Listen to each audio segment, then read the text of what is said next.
On Tuesday, Jamal Khashoggi walked into this Saudi consulate in Istanbul to collect proof of his divorce so he could remarry.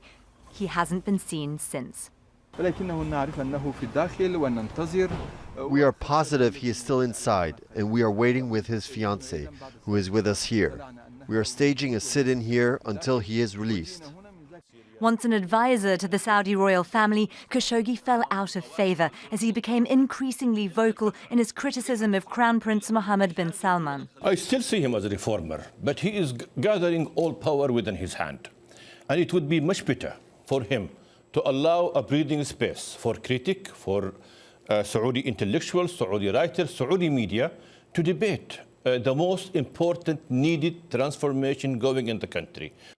Khashoggi left Saudi Arabia last year as the government began its recent crackdown on dissent, arresting clerics, intellectuals, activists and businessmen.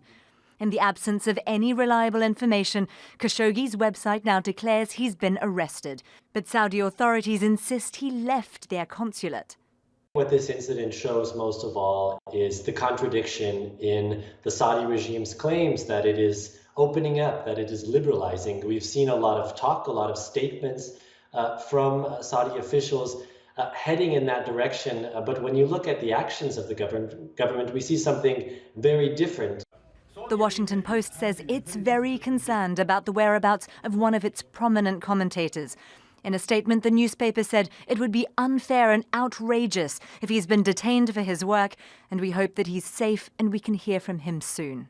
Jamal, let me start with you. Talking to Al Jazeera in March, Khashoggi spoke of the changes in Saudi Arabia. It is an important transformation that requires all of us to contribute to it, to discuss it, and no one should be jailed.